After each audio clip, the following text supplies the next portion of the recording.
Ever since I was a little kid, one thing was for sure, I loved making stuff. And the reason I say the word stuff, such a generic term, is because I would make anything from a small robot to huge Lego towers taller than me. And over time, this kind of developed into a passion for technology. I started making these little projects with artificial intelligence most recently, the cloud, and mobile. But the scope remained in my house itself. I used to make these games or sometimes digitize a school operation. And it wasn't until last year that I took that step towards actually solving a problem with social impact. Now, that year ago, it was an incident that actually happened in my house itself, or more accurately, right outside, in my garden. So essentially, one day, all the papaya trees died very suddenly, and none of us knew why. It was presumably because of some disease, but we had no idea. So we called the gardener and asked him, what do you think? And he too had no idea. And the sort of chaos, the confusion, the questions, what disease is this? Will it affect the other plants? It haunted us all, and it made me wonder, well, how do farmers solve this? And in their case, their livelihood is at stake. After reading all the newspaper articles over here, that only reinforced my urge to research in this field. And after doing that research, I was sure that this is the problem I wanted to solve. For example, in developing economies like India, more than 35% of crops are lost due to such diseases. And that can affect the farmer financially, but also consumers who are now exposed to, say, harmful food, and also the environment and the economy in general. India being primarily an agrarian economy. So it was kind of a culmination of these three factors: my personal experience with the papaya tree, all the newspaper articles I read, and my newfound learning about AI that kind of led to this one idea, this one thought, whether farmers could self-diagnose their crop diseases. Because currently, there's this big disparity between farmers and experts. They don't have the expertise, and there's literally a big gap between farmers and these agricultural experts, by which I mean the distance between them. So they either have to send samples to these experts in their lab and then receive a diagnosis if they think something's wrong with their crops, or they have to wait for the experts to come personally over to their farms. And as you can tell, this is not only time-taking, it could be costly, cumbersome, and by then, who knows, the disease could have spread throughout the farms. And that started me wondering, well, what if I can empower these farmers with the expertise that experts have? And now, what do experts do? Well, they primarily rely on visual inspection in order to diagnose the crop diseases. So I figured if I could replicate this process, say using artificial intelligence, I could make it available to all farmers and solve this disparity between, number one, the distance between farmers and experts, and number two, the number of farmers with the number of experts. So yeah, that's how I came to this idea called the plant doctor. I thought of it as a simple solution where farmers would simply have to take a picture of their crops. Or if they didn't have internet, they could, because that is very viable in farms, they could load a picture of their crop. And that's it, really. Just by doing so, they could receive an instant and accurate diagnosis of a crop disease that might be present, along with a suggested organic treatment. Now, throughout this process, I realized, well, I'm aggregating so much valuable data on where these crop diseases are present. So by timestamping and geotagging where all the farmers take an image of their crops, I can also render disease density maps simply by information that farmers themselves have created. And in this way, it made a collaborative platform. So as farmers use this solution, as they take more pictures and get them diagnosed, that would make a more accurate visual representation of where all the diseases are present. And using this, farmers could tell if there's a crop disease nearby, and hence they can carry out prophylactic or preventive measures before the crop the disease hits their farm. So that was kind of how I envisioned my solution to be. While actually developing it, I kept some things in mind. I knew it had to be accessible, and I did so by making a scalable model so it could reach as many farmers as possible. It had to be free of cost, and I did so by using open source technologies and inexpensive cloud computing, which has become very powerful recently. Simple to use, of course, and accurate and instant. And in order to make it as accurate and instant as possible, I decided to use one of the most recent forms of image analysis, convolutional neural networks. And I'll explain them in brief, but essentially why I decided to use CNNs instead of, say, feature extraction was number one, because of how dynamic their learning was. Now, CNNs, because they're structured so similarly to the architecture of the human mind, they actually learn a lot like how we do. So just for a second, can you guys think of like a taxi and a police car? Now, there's some obvious visible differences that you can think of, right? A taxi is yellow, whereas a police car probably is black and white and has a sign, or something like that. And essentially, the way you were able to identify these differences is probably because a long time ago, your parents or your teachers would have told you, hey, that's a police car, and that's a taxi. And then you were able to attribute specific patterns like their shape and color to that object. And in that way, they were actually labeling these objects. Now, very similarly, if we just label specific images, so for example, in the bottom right, as you can see, there are two leaves. So if we label the yellow one on the left as one with neck crosses, and the one on the right as one with red dots, the model will be able to identify similar images in the future based on such patterns.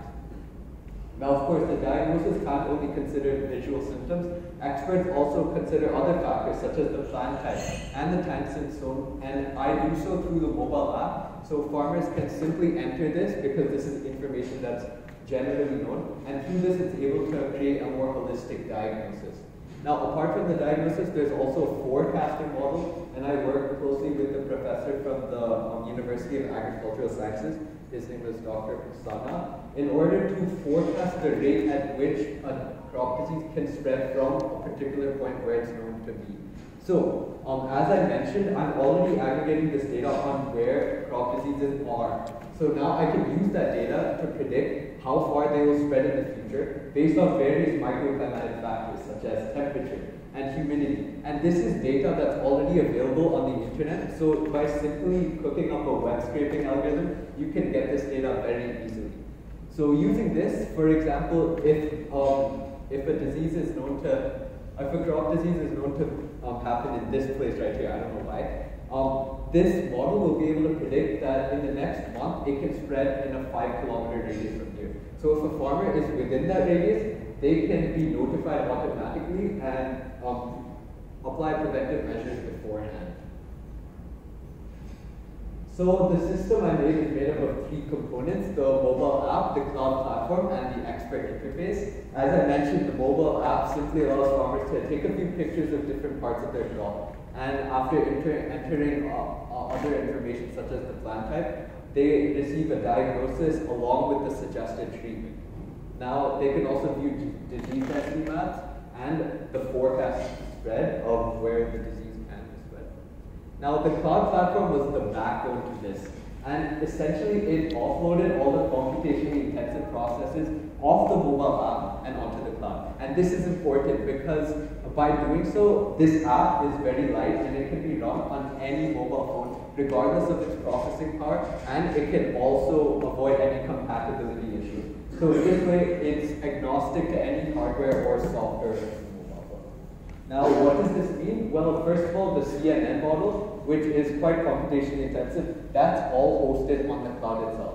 So the classification and asynchronous training all happens on the cloud. Additionally, the database management happens on the cloud. So disease metadata, such as where the disease is present, at what time it was present, and all the images of the diseases, that's all stored on one centralized location in the cloud. And this allows this model to be collaborative and constantly growing.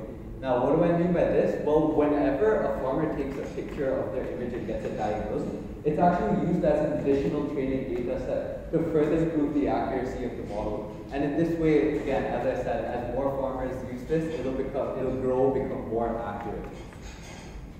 Now, the final component is the expert interface. Now, as I mentioned, I realized we were gathering this valuable data. So if we're going to make it available to farmers, why not also make it available to experts? I mean, agricultural experts have a moral obligation to help farmers if they're a part of agricultural extension services. And in this case, they'll either have to visit farms frequently every week or so to check on the crops. And essentially what I've done here is I have made available data that they can see just by sitting at their home. They can see disease analytics and geographical distributions just from their home. And doing so, they can also communicate with farmers, see how their crops are doing. And there's also another feature, manual classification. So of course, the model cannot identify every single disease out there, right? So in the case where it cannot, it's actually automatically sent to an expert through the expert interface who can classify it, and once it's classified, it's sent back to the farmer as an SMS. And once the expert classified it, this too is used as an additional training data set. So for example, if the model can identify a new disease and it's recurring, then we can train the model to identify this new disease, and in this way, again, this model will continuously grow to more and more diseases. Now, I must point out here that the point of this solution is not to completely replace agricultural experts, it's simply to supplement them. So where this model will automatically diagnose the very common diseases out there, the expert will still have to diagnose the niche diseases that aren't that common. And in this way, it'll balance the number of farmers with the number of experts.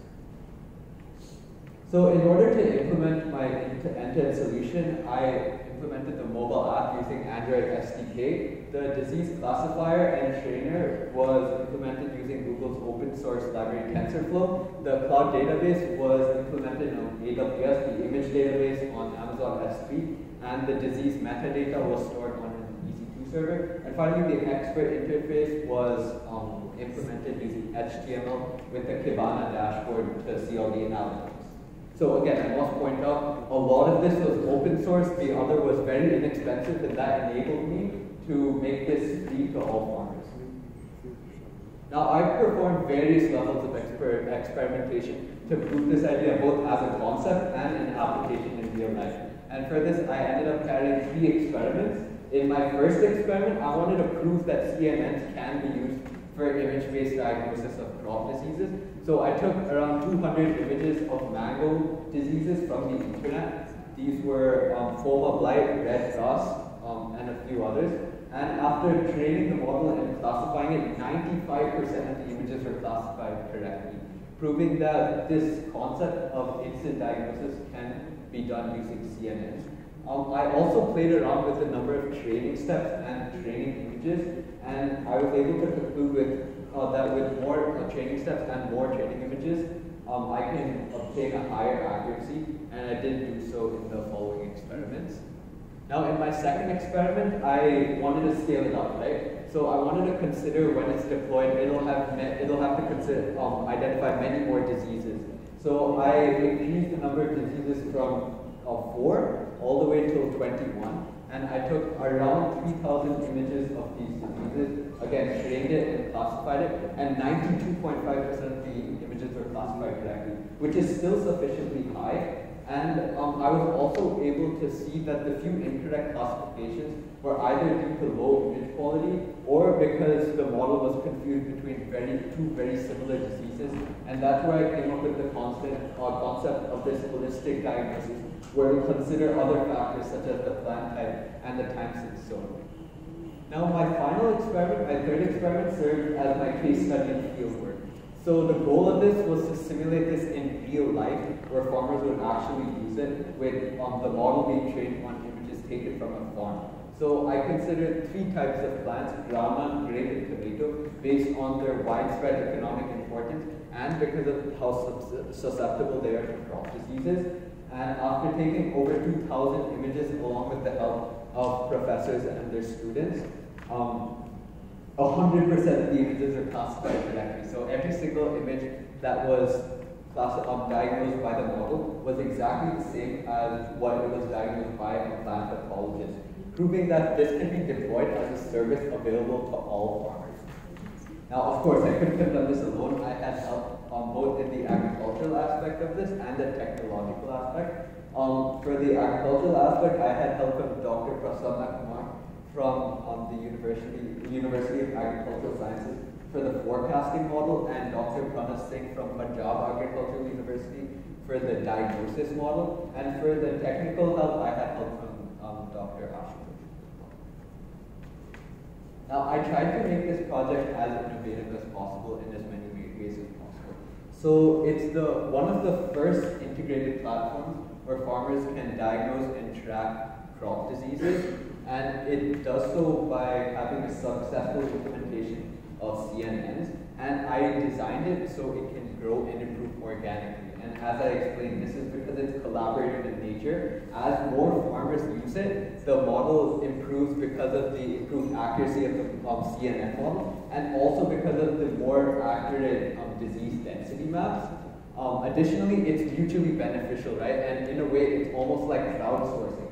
So as more farmers use it, they benefit from the expertise that they have access to, and the cloud, which aggregates all this data, that also benefits from the increased amount of data from which it can improve.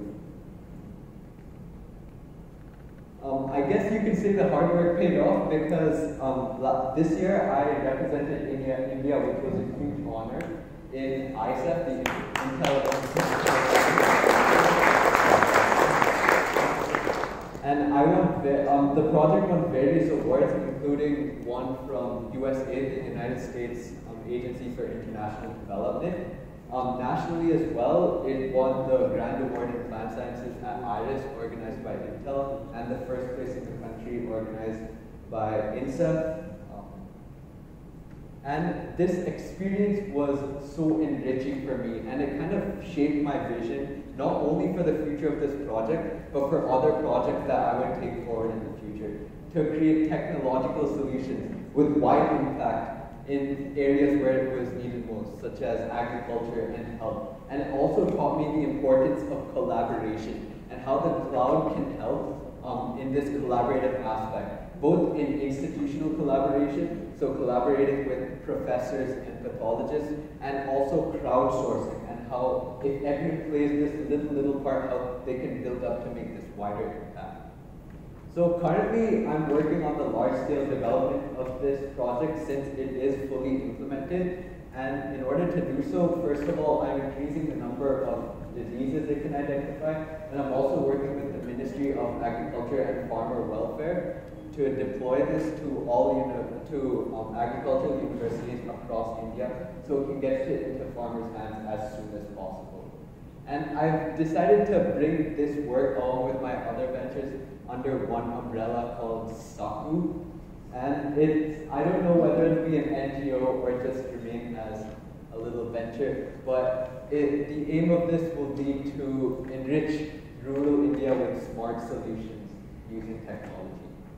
So yeah, that's it. Thank you.